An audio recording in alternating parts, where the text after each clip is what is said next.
Good day, Doc Alo. Good day, classmates. I am presenting my report to you on climate change and disaster risk management. This has four parts. In the first part is the overview of climate change and disaster risk management. Climate change overview. Climate change is defined as long-term alterations in temperature, precipitation, wind patterns, and other aspects of the Earth's climate system. This is driven primarily by human activities such as burning of fossil fuels, deforestation, in industrial processes. Here in the illustration, we see that human activities bring about increase in temperature, melting of ice caps, and droughts, heavier precipitation, and all other things that do not result to good effects in our environment. Okay. So here, one is rising of temperatures.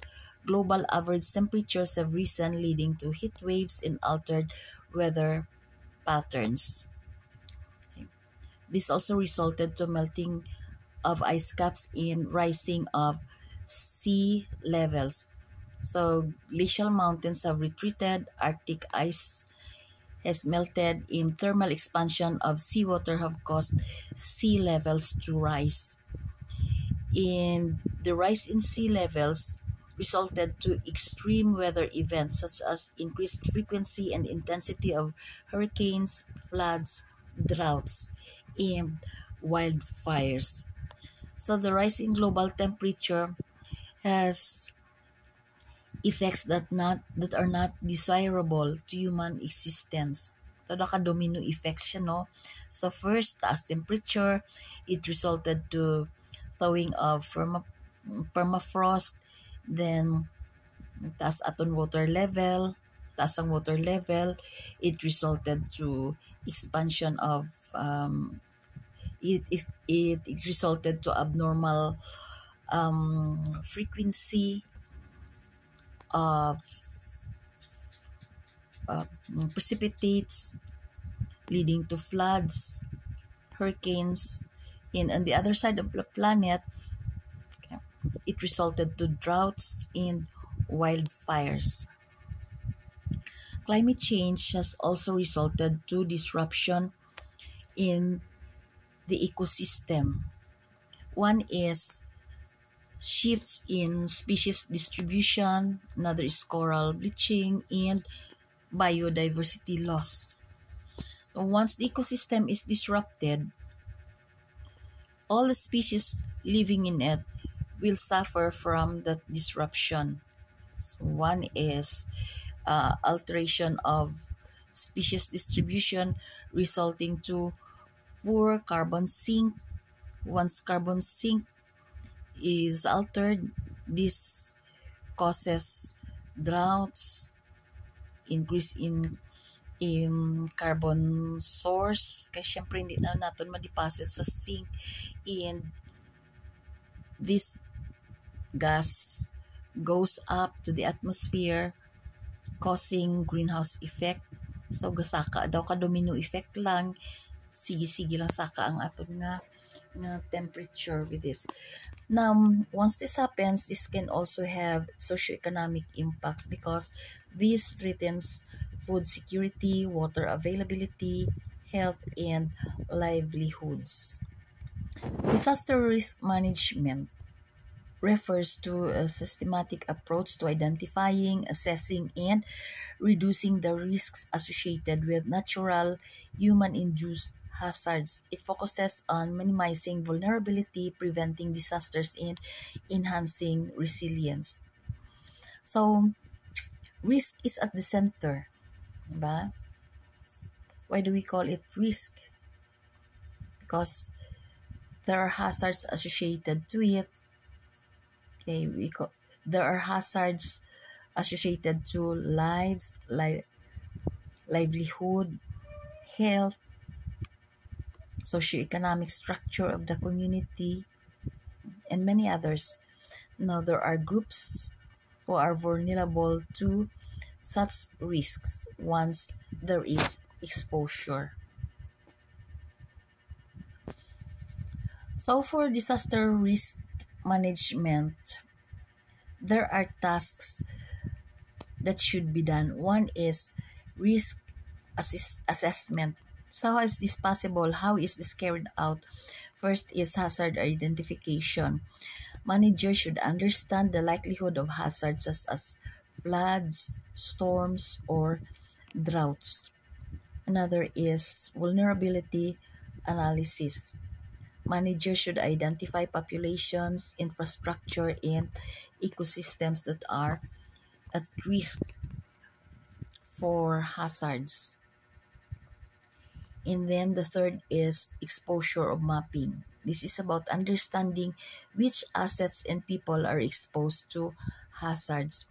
So how is this carried out? First is, siguro ko tan-awon ginaton ng picture. First is we go to the PROC level.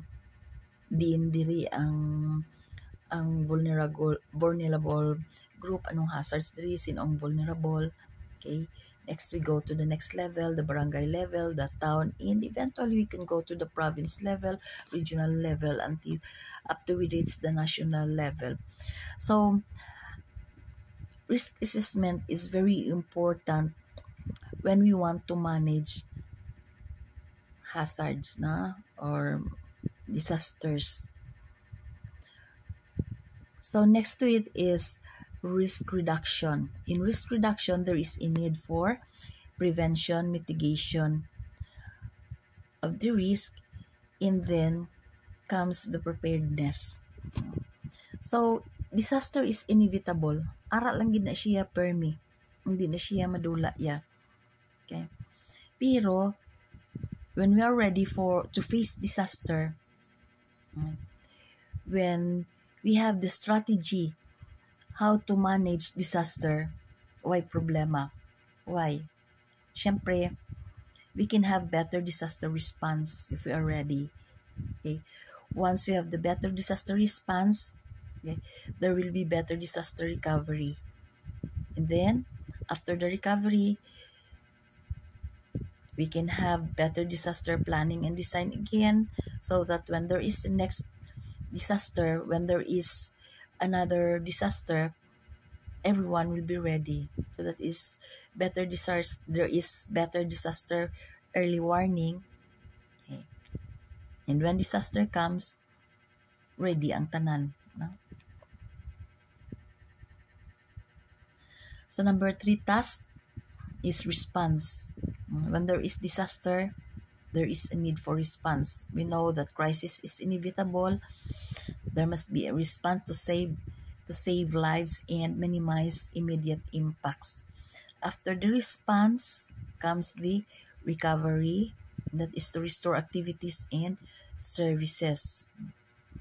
So for the response, there should be rapid mobilization of resources for rescue, relief, and rehabilitation.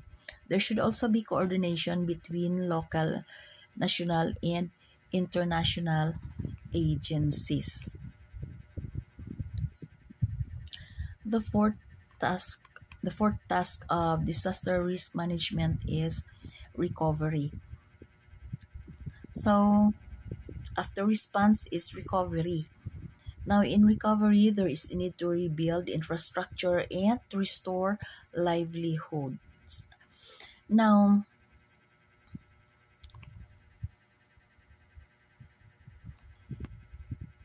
there is also a need to promote sustainable development practices to prevent future risks.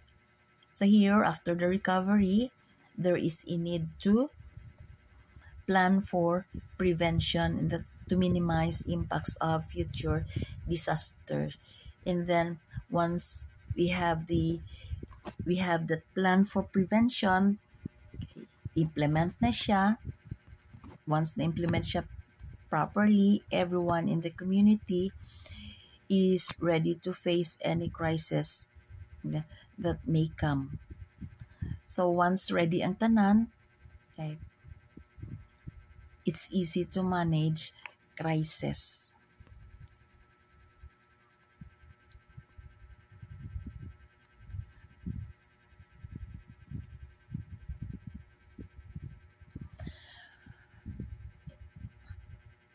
climate change and disaster risk management should have proper integration, no?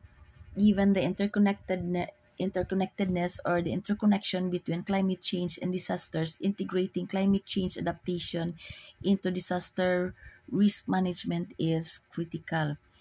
Here we have the key strategies for this. Number one is building resilience. In building resilience, there is need to promote climate resilience agriculture, water conservation, and renewable energy. So for climate resilient agriculture, dapat ang mga varieties ginatanom naton are climate resilient, hindi madali malanta, hindi madali mag-dry or mag-wilt during dry season. Then everyone knows that we need to conserve water. And the use of renewable energy is in practice now. Damo nagagamit solar energy.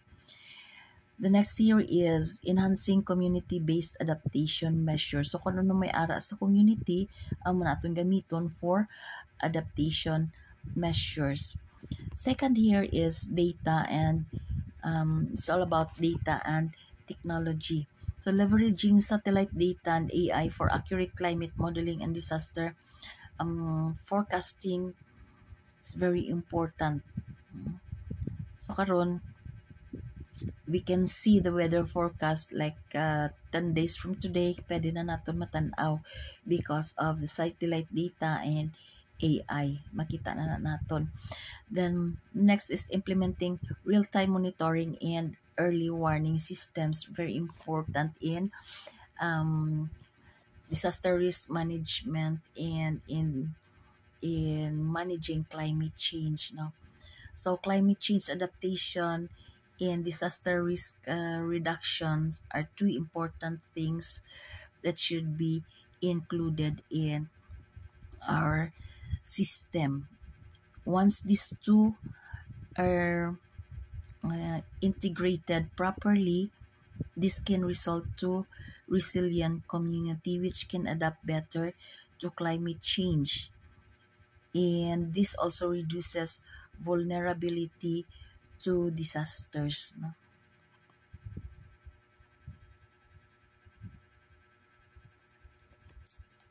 The third here is policy and governance.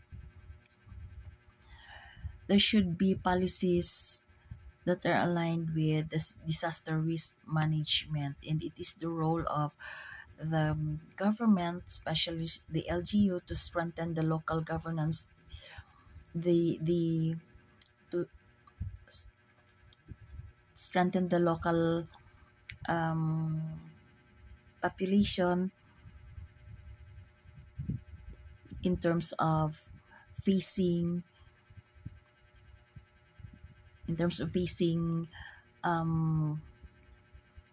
disasters. So dapat ara na based on policies, dapat ara na tanan, no?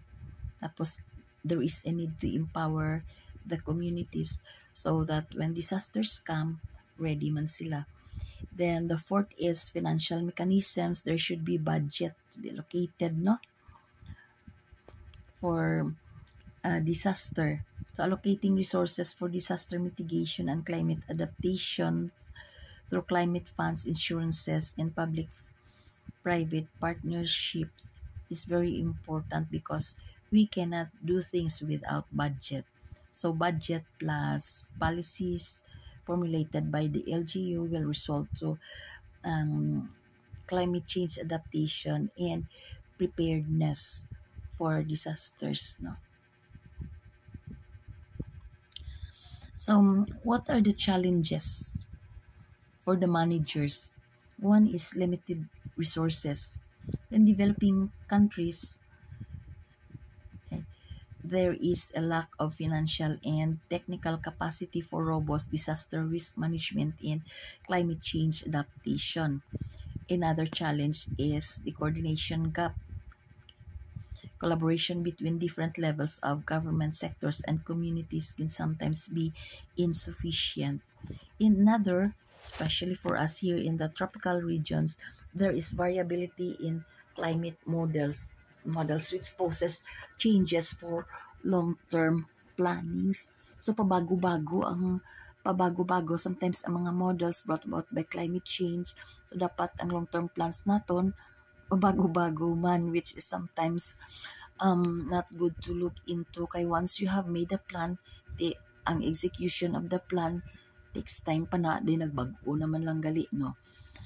Okay, so for this topic, for the conclusion, climate change and disaster risks are interwoven challenges requiring coordinated local and global responses. By integrating disaster risk management with climate change adaptation and promoting sustainable practices, societies can better safeguard their populations, ecosystems, and economic structure against future crises. The second topic that I have is themes in disaster resiliency. Themes in disaster resiliency include a range of strategies, principles, and frameworks aimed at reducing vulnerabilities and strengthening the capacity of communities, organizations, and systems to withstand, adapt to, and recover from disasters. Number one theme is risk reduction, okay, and preparedness. For this, there are three strategies. First is hazard identification and risk assessment. So sa themes ni, I have 10 themes here, and for each theme, there are strategies, no, how to come up with the expectations of the theme. So first here is the hazard identification and risk assessment. For the managers, there is a need to understand potential hazards and their impact to communities. Dapat naintindihan na sa managers kung may hazard, ano yung impact niya to the communities. Then, for preparedness, there is a need for early warning systems. So for managers, there is a need to develop and maintain systems for timely alerts to minimize harms. So nami na gani karon no, kay sa cellphone mo bala ga-appear na sa Globe, ga-appear na ang mga warning, no? Okay, warning messages. The third here is preparedness plans. There should be plans for everyone to be able to prepare properly for disasters. So this is part of risk reduction. The household should be encouraged to prepare for this. So balik kagid sa household ya. Businesses and government sectors are also encouraged to prepare for disasters. They should create and practice emergency plans. So hindi lang na gali nga dito na national level, we should go back to the basic level, which is the household level. Okay? And this is to ensure that everyone is ready to face disasters. And once everyone is ready, okay lang. Masapos lang na siya natin i-manage, because with readiness, with preparedness, many lives will be saved, as well as di lang lives natin, no? Pati aton palang nga buyan. The second theme is community engagement and empowerment. We have three strategies again: local knowledge integration, public participation, and education awareness. So for local knowledge integration, we should value indigenous and local knowledge, no, and this should be incorporated into resilience strategies. So for managers, kung anong ginaplano naton nga i-implement, okay, to come up with to implement naton as part of our resilience strategies, we should value indigenous and local knowledge. By doing so, ining aton target population or target community for such plan, makasiling mas lang ay this is not new to us, because this is part of our practice. This is us. This is what we are doing. So dapat i-utilize natin kung anong may ara sa ila. Then public participation, In this, there is a need to involve community in decision making and planning for disaster management. Okay? Hindi nato na i-left out nga kita-kita lang nagplan and then i-implement sa ila. Okay? In the community level, dapat they should be involved. People there should be involved in the planning. The third strategy is education and awareness. There is a need to increase knowledge about disaster risk and safety practices. Now, sometimes pinasalig na natin sa eskwela na eskwelahan na lang na bahala mag-train sa mga tao, mag-impart sang knowledge. Pero for managers, we have that, or for managers, ang responsibility is great, no? Because managers are tasked to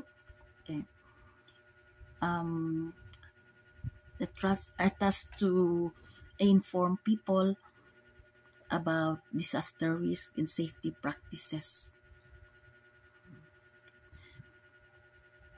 The third theme is infrastructure resilience. This is about sustainable design and construction, green infrastructure, and redundancy and fail-safe mechanisms.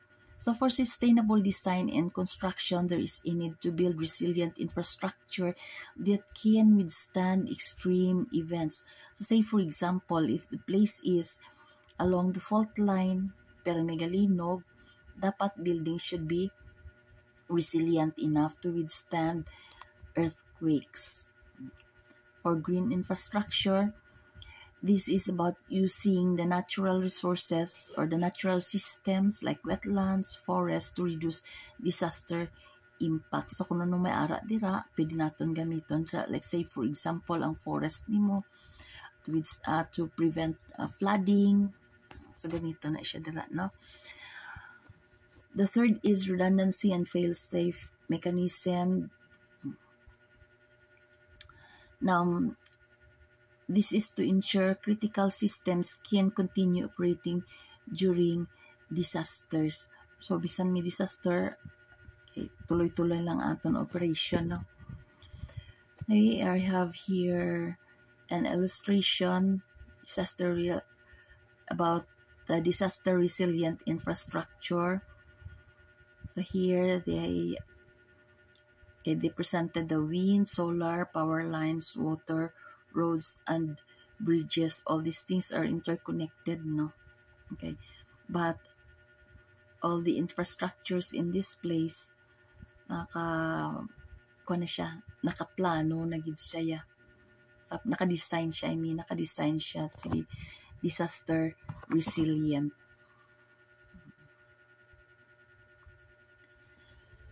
The fourth theme is climate change adaptation.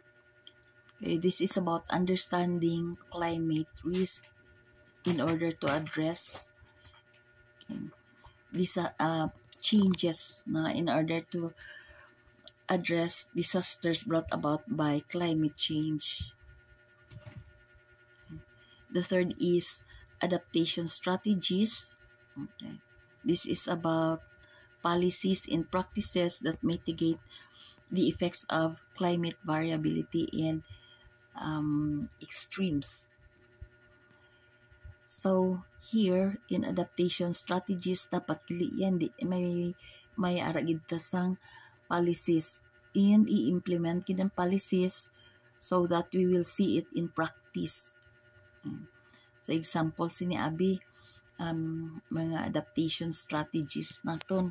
Say for example, for food security, kung nasanay ka to tanom sang mga varieties nga tagtaslimudo ka nami gid pero hindi siya highly adaptable to variations in weather conditions. So wala ka mahimo, you have to adjust, no? Okay. Another one is nature-based solutions. So in climate change adaptation, there is a need to utilize the natural resources for adaptation. Like the mangroves for coastal defense, the riparian system is part of adaptation for flooding. Syempre maguna-una magitang may flood na dira, so hindi naton pagkalbuhon naton nga higad sa suba. We should plant trees in there. Okay, we know that things go round and round. What goes around comes around. So here, if there is proper assessment, then we can plan. If we can plan, we can implement. And if you have implemented something, we can go for monitoring and evaluation. And then, let everyone be aware of it. Then, balik naman ta assessment kung nag-continue ba nga itong nga program. Okay, in this, it is easier for our climate change adaptation if we have the system. If we have the system on implementing what we know, what we have in us, implement natin for everyone to be benefited in the community.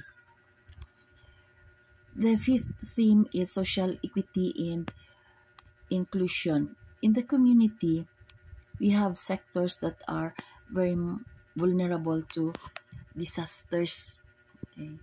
Like the children, elderly, disabled persons, marginalized families, and gusto ko idugang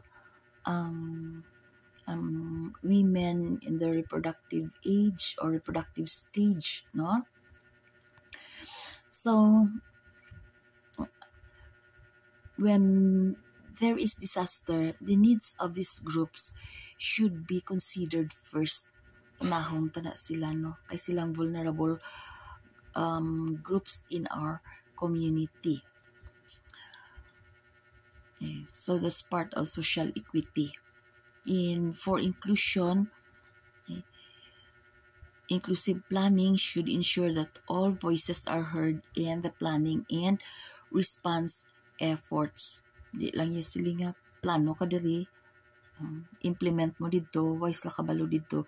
Their voices should be heard during the planning. Okay, the next one is gender consideration. In the Filipino family, the father is considered as the head, no? Bisan pa dako ang income sang mother, still ang father is the head. So knowing that male counterparts possess greater strength in disaster management and recovery, they are important factors. Siyempre, in a family B, ang nanay buntis. Bisan ano niya pa na iya kabakod niya, still, hindi na niya kaya ang iban nga bagay when there is disaster, no? So, there should be gender considerations. Next is economic resilience. Okay. Business should continue even when there are disasters or even after disasters, because it's business that makes the world go round. So there should be a plan to support businesses in order for these things to be in full operations even during disasters and after disasters. Okay. And then insurances and risk financing systems should also be incorporated in the management. This is very important to spread and mitigate financial losses. Then for vulnerable sectors, livelihood diversification should be promoted in order to reduce dependency. So, hindi na lang mag-depend na lang sa tulong kung anong gaabot dira, no? So, tagaan man na sila sang avenue where they can have livelihood diversification. So, I like this illustration. Here, in this illustration, each column there is about a community. Okay. So meaning in a community kanya-kanya ta paningkamot, pero it is easier for communities to face disasters when there is interconnectedness, no? So connected lang sila, iban uli-ulihi, nubo ila kolom, iban tag-as na. But look at these three people representing communities. They're helping one another, no? So with this, okay, it is easy to manage disaster, it is easy to recover, it is easy to build after the disaster, and it is easy to promote economic resilience when there is that connectedness. And then with this, pwede lang ya ang business nato niya, hindi na maglauntat kung ang community gagiho lang gihapon, no? Tanan.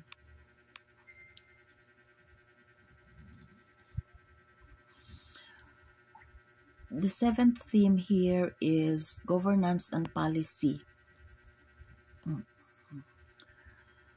So strategies naton, one is integrated disaster management. Now,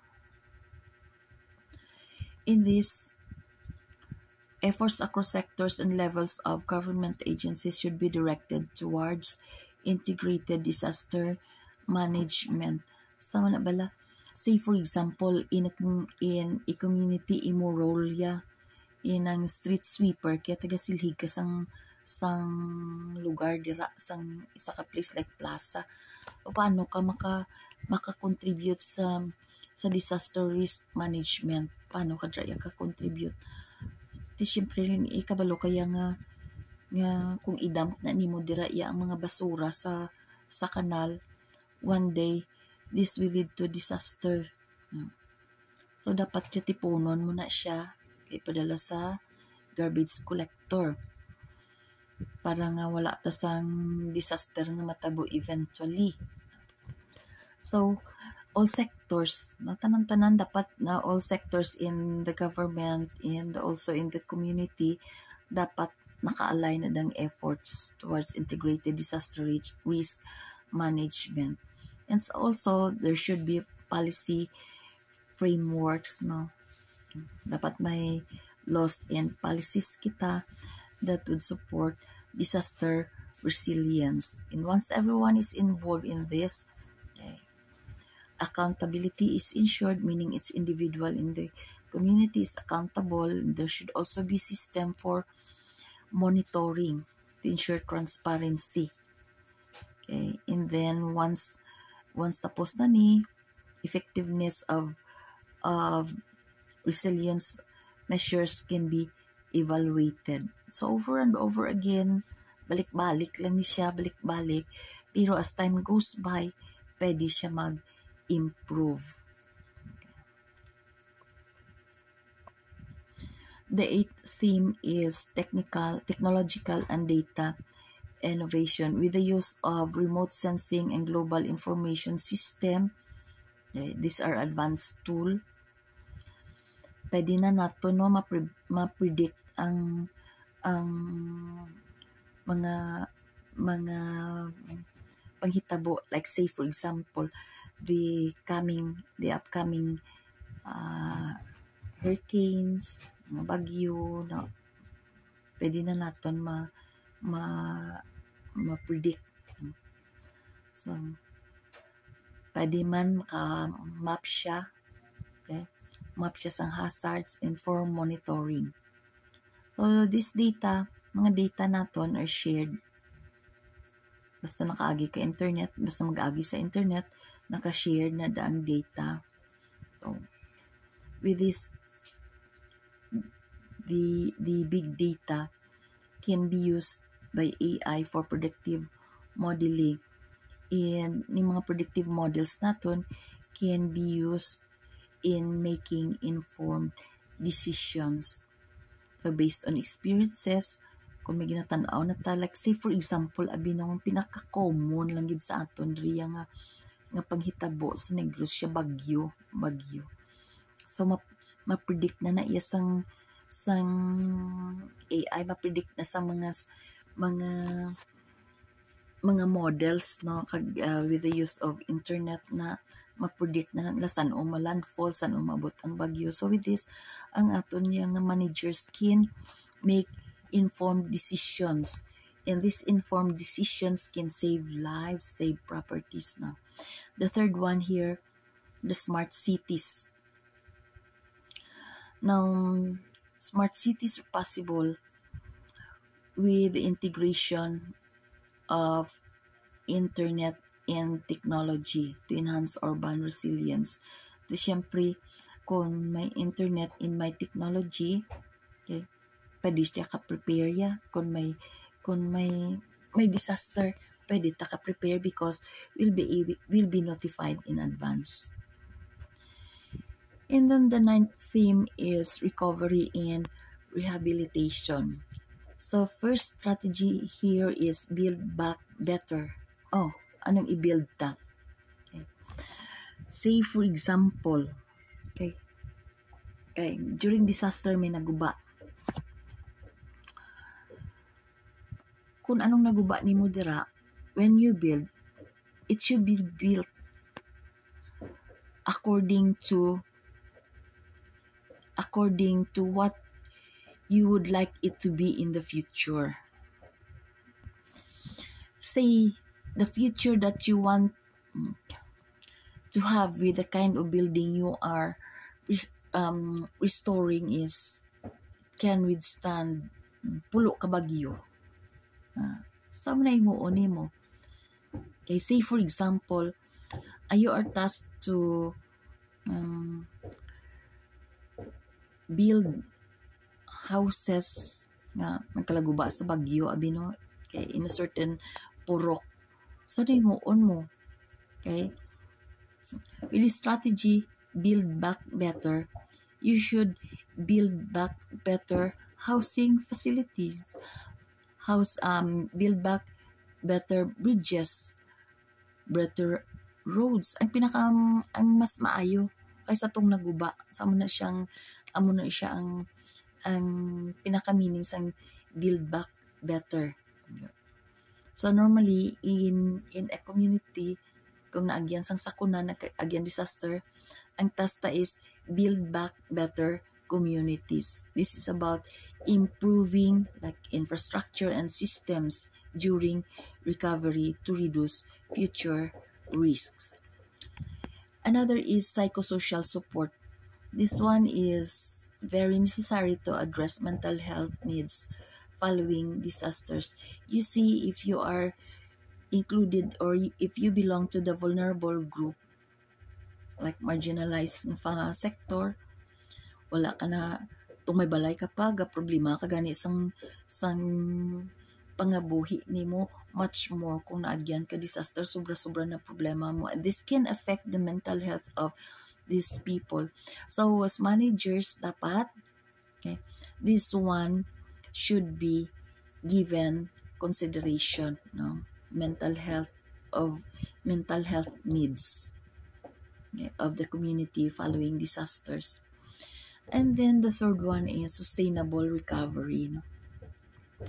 There should be a balance between short-term and long-term resilience goals. So anong short-term goals nimo? After the disaster, okay, ara na din ang relief goods. Pero after giving the relief goods, after 2 weeks, anong may ara? Wala na, bayaan ng mga communities. So ano ang long-term goals? Okay, in building back better communities, what is the long-term resilience goals of the managers to ensure sustainable recovery? So, kung masaling ta, we are ready to rebuild, meaning, ara ning tatlo sa aton, no? Okay, we know how to build back better communities, and we have the means to support the mental health needs of the affected people, para nga at least inspired lang sila, no, bisan may sakuna.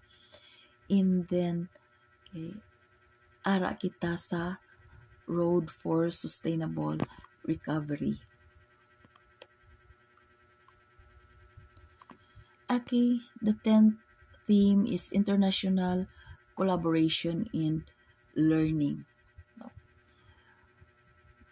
One strategy here is cross-border cooperation.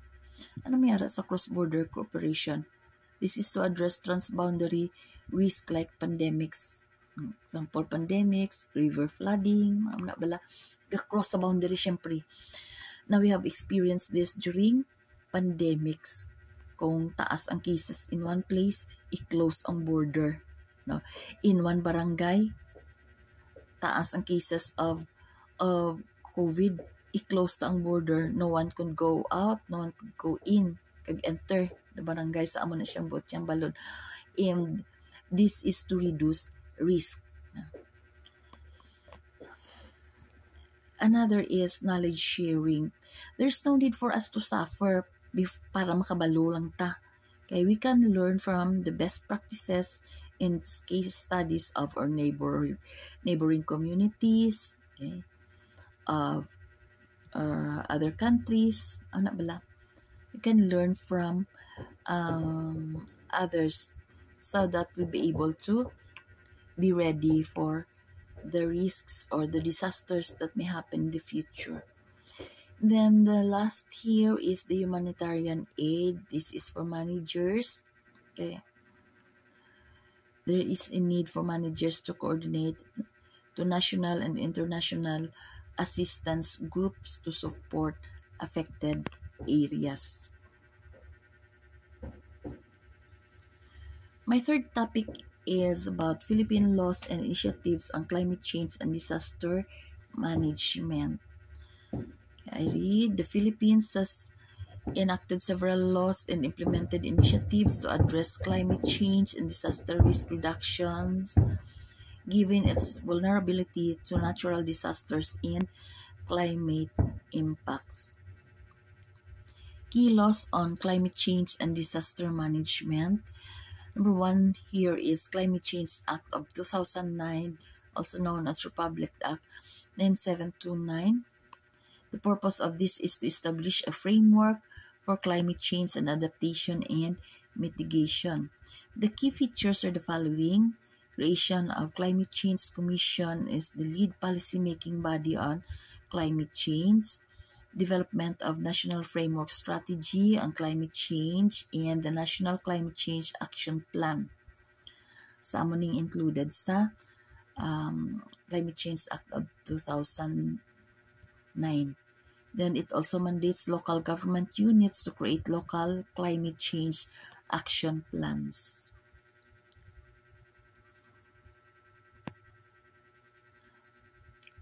The second one is the Disaster Risk and Reduction Act of 2010, also known as Republic Act 10121. The purpose of this is to strengthen disaster risk reduction and management systems. The key features are the following. It establishes the National Disaster Risk Reduction and Management Council. Okay.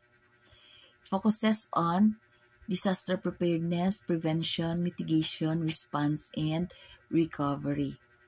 And it requires LGUs to create local DRRM plans and establish DRRM offices. So, existing na ni siya, no? Sa mga LGUs.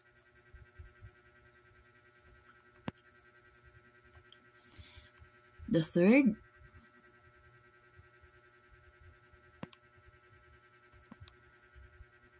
the Philippine Clean Air Act of 1999. It aims to control air pollution and promote environmental sustainability, indirectly addressing climate change.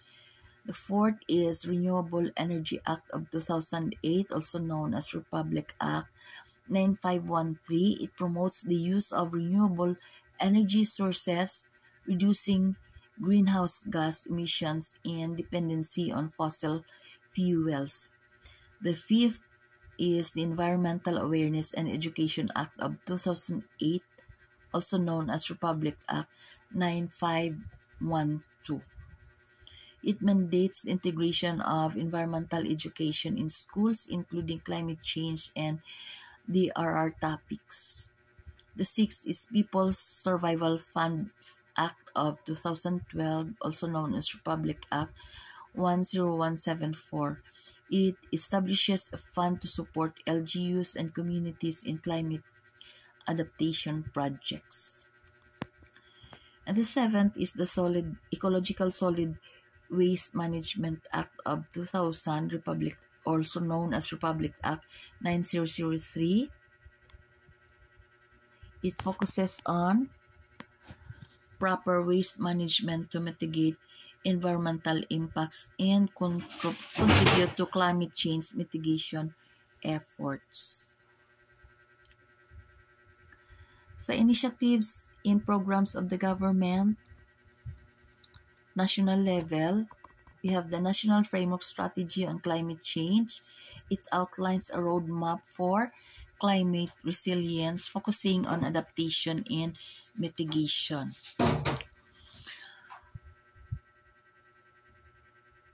The National Climate Change Action Plan focuses on food security, water sufficiency, ecological stability, human security, sustainable energy, and knowledge sharing.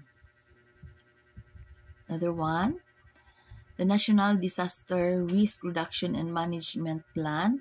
It covers preparedness, prevention, response, and recovery. Still on initiatives and programs, local and community initiatives. Okay.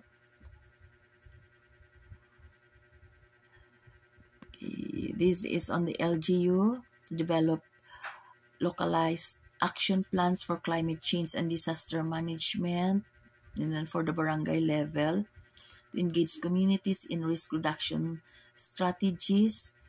And the third here is the community-based early warning systems and evacuation planning. So sa local ni siya nga level, no? Mga initiatives and programs. Then partnerships and international collaboration. Okay. The collaboration with international organizations like United Nations Development Program and the Global Green Growth Institute.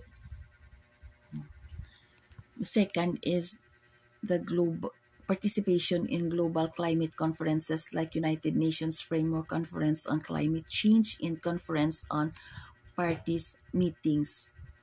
The third is engagement in programs like Green Climate Fund for financing climate change projects. For public awareness and capacity building. So training and capacity building programs for LGUs and communities. And the nationwide disaster preparedness campaign like the National Simultaneous Earthquake Drill. What are the challenges? Okay.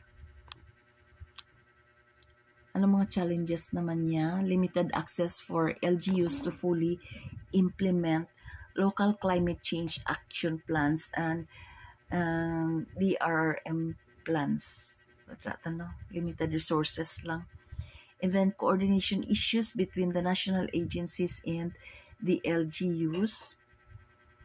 And then the third is balancing immediate disaster response with long-term resilience building.